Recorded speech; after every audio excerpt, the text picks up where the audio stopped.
O caso de hoje ficou bastante conhecido na década de 60 por tudo ter sido feito por um palhaço. Fiquem comigo até o final para descobrir o que ele fez. Oi gente, eu sou a Marcela e estamos aqui para mais um dia de vídeo para a Semana Macabra.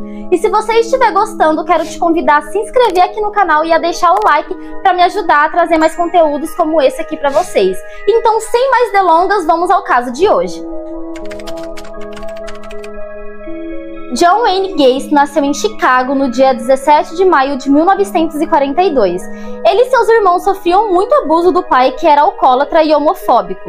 O Gacy gostava de jardinagem e cozinha e o pai não aceitava e ridicularizava ele. Ele era bem próximo da mãe e da irmã.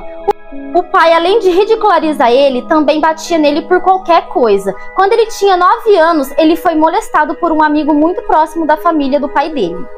Como ele tinha muito medo do pai dele, ele nunca contou isso pra ninguém.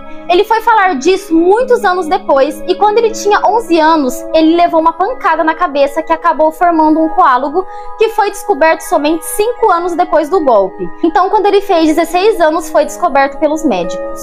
E os médicos tentavam convencer o pai dele que os desmaios não eram encenação para chamar a atenção, que era sério que ele tinha, mas pro pai de Gacy não era verdade, ele estava ensaiando tudo e que ele não tinha nada, que ele estava fazendo para chamar a atenção. Então vocês já imaginam como o pai dele era difícil de lidar, que nem para uma coisa dessa ele aceitava. E para tentar fugir disso tudo, uns anos depois ele se mudou para Las Vegas e arrumou um trabalho no necrotério.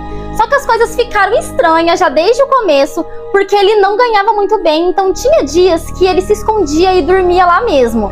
Uma vez tinha um caixão com o corpo de um adolescente que estava morto, ele então praticou necrofilia e logo depois ele saiu do emprego e se mudou. Com 22 anos, ele foi para Springfield, em Illinois, e acabou se casando.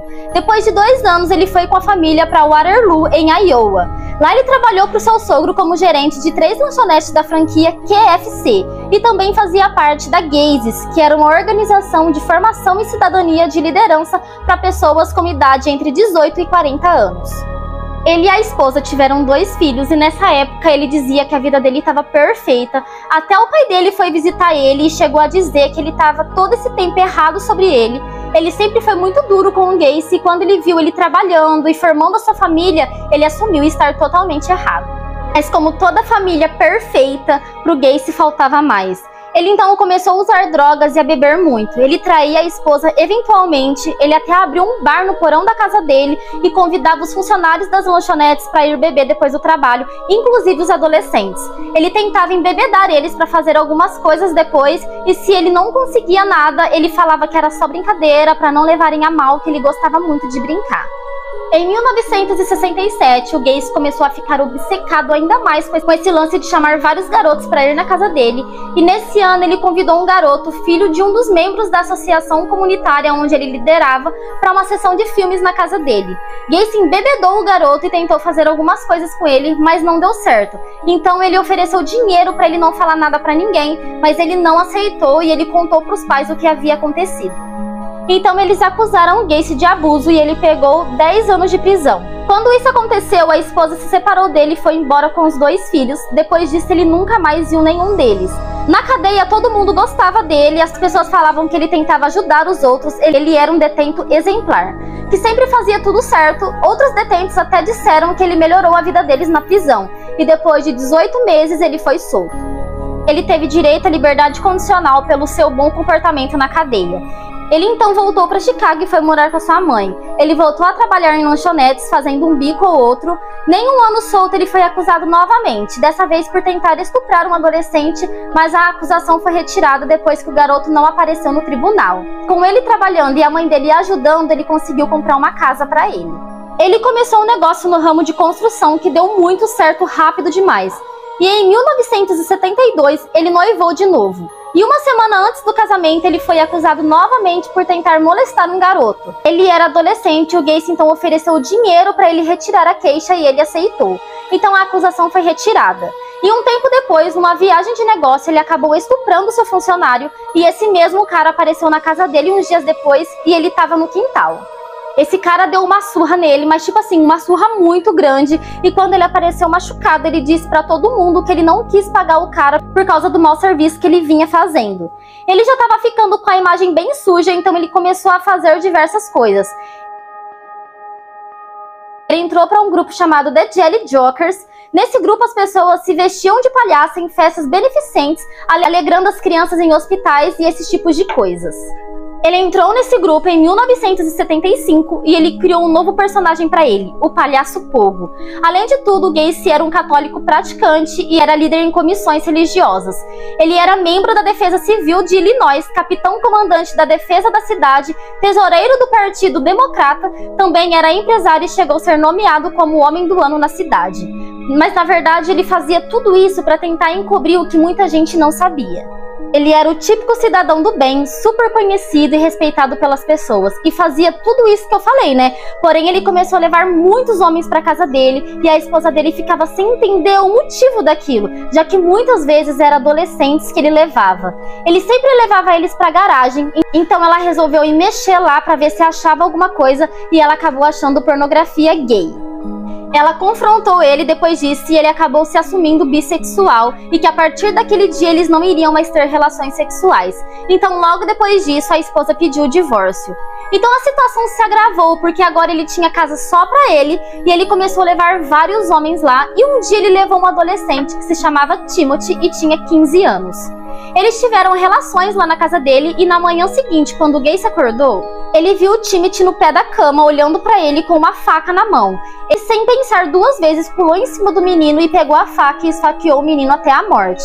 Porque ele achou que era isso que ele queria fazer com ele. Então ele desceu pra cozinha e viu que o Timothy tinha preparado o café da manhã pra eles. Que ele só estava com a faca na mão por estar mesmo porque ele estava preparando o café da manhã. Então, quando ele foi pra cima do menino, ele não tinha a intenção de fazer nada com ele, só se defender do suposto ataque. E enquanto ele matava o menino, ele teve um orgasmo. E o próximo assassinato veio 2 anos depois. Como eu disse, ele sempre tentava levar homens ou garotos pra casa dele, sempre com o mesmo intuito, que a maioria eram adolescentes. Ele sempre falava pra eles que tinha uma empresa de construção e chamava eles pra irem na casa dele fazer uma entrevista pra começar a trabalhar com ele. Então ele sempre fazia promessas pra conseguir levar as pessoas até a casa dele. E quando ele conseguia levar a pessoa pra casa dele, ele algemava as mãos das pessoas e fazia um monte de coisas absurdas com ela e depois sempre estrangulavam as vítimas. Às vezes ele fazia com mais de uma pessoa ao mesmo tempo. Depois que ele matava as vítimas, ele enterrava o corpo debaixo da casa dele. Ele sempre fazia essas coisas com as pessoas já mortas. Mas ele teve uma ideia diferente. Ele levou um menino lá na casa dele e resolveu fazer tudo isso com o menino são. Então ele estuprou, torturou e fez um monte de coisas com ele ainda acordado. Até que o menino implorou para que ele matasse ele logo porque ele não aguentava mais. E depois de horas torturando o menino, ele colocou ele dentro do carro algemado e levou ele para um lugar onde ele trabalhava. Tirou as algemas dele e deixou ele ir. A polícia foi chamada e quando Gacy foi confrontado, ele disse que o garoto era seu escravo sexual e que tudo o que acontecia tinha o consentimento do garoto, que ele não fazia nada sem o garoto deixar. E a polícia acreditou nele. E depois do primeiro assassinato, 2 anos antes, ele começou a fazer isso com muita frequência. Tanto é que já não tinha mais lugar debaixo da casa dele para ele enterrar os corpos. Então ele começou a jogar tudo num rio que tinha perto da casa dele. Muitos garotos começaram a desaparecer na cidade, só que um deles contou para os pais que estava indo numa entrevista de emprego e disse onde era. Então eles sabiam que o filho deles estariam com o Gacy. Mais uma vez o menino desapareceu e nunca mais foi visto. E os pais dele foram à polícia, fizeram a queixa e a polícia ficou horas e horas interrogando o Gacy. Fizeram muitas perguntas e foi justamente nessa entrevista que o Gacy falou uma frase que ficou muito famosa, que foi: "Até um palhaço consegue se safar". Então a polícia começou a ficar bastante em cima dele. Tinha carros de polícia perto da casa dele observando ele o tempo todo. Então em 1978, depois de muita pressão da polícia, ele acabou confessando. E durante o julgamento, as teses ficavam revezando. A acusação alegava que o Gacy tinha consciência de tudo o que estava fazendo e a gravidade dos crimes. E a defesa alegava que o Gacy tinha problemas mentais e não deveria ser submetido a uma pena de reclusão. As principais testemunhas do Gacy foram sua mãe e sua irmã, que confirmaram os abusos e agressões pelo pai quando ele era criança. Já os amigos dele disseram para os jurados que ele era completamente são, o que prejudicou muito a estratégia dos seus advogados. A testemunha-chave da acusação foi Jeffrey Ringel, o menino que sobreviveu. Durante suas declarações, ele chorava e vomitava compulsivamente. O julgamento nesse dia teve que ser parado várias vezes para que o garoto pudesse se recuperar psicologicamente para conseguir seguir com seu depoimento. No final, os júris decidiu que John Wayne Gacy era culpado pela morte de 33 garotos. ele foi condenado à morte por injeção letal. Gacy ficou preso por 14 anos esperando os recursos de seus advogados. Ele tentou suicídio na prisão várias vezes e virou alcoólatra. Nessa época, ele também pintava vários quadros lá na prisão. Ele pintava autorretratos e personalidades conhecidas como Charles Manson, Hitler, John Dillinger e Al Capone, mas o seu tema preferido eram os palhaços. Essas pinturas dele ganharam fama e foram exibidas em várias galerias americanas. As pessoas pagavam caro por essas pinturas, de $100 a $20 mil. Gacy chegou a receber cerca de $140 mil por um conjunto da obra. A execução dele estava marcada para o dia 10 de maio de 1994. Tinha bastante gente na porta da penitenciária que ele estava. Vários jornais e rádios estavam lá para fazerem a cobertura. Nas ruas as pessoas gritavam e brindavam aguardando a execução. As pessoas usavam camisetas escritas "Nenhuma lágrima para o palhaço". Do lado de dentro, Gacy desfrutava da sua última refeição, que era frango, batatas fritas, camarão e morangos frescos. Nos últimos momentos, Gacy permaneceu com amigos e familiares que tiveram que se retirar às 9 horas da noite e os preparativos finais começaram perto de 11 horas da noite. Exatamente meia-noite e 1, ele foi retirado de sua cela, amarrado em uma maca e transferido para a câmara de execução. Através de uma janela, algumas pessoas conseguiram acompanhar a execução. Suas últimas palavras foram "Kick my eyes". Depois de 18 minutos, o palhaço fechou seus olhos pela última vez, o que provocou bastante alívio a todas as pessoas do lado de fora que estavam festejando muito. Infelizmente, para todos os pais que perderam seus filhos pelas mãos de Gacy, não resolveu de nada sua morte, porque não iria trazer seus filhos de volta. Mesmo tendo alívio que ele não faria isso com mais ninguém, não reconfortaram eles. E até hoje esse caso é falado e ainda vai levar um tempo para esquecerem, se esquecerem.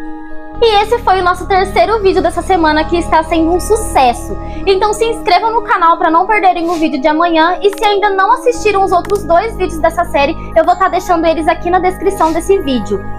Beijos e até amanhã!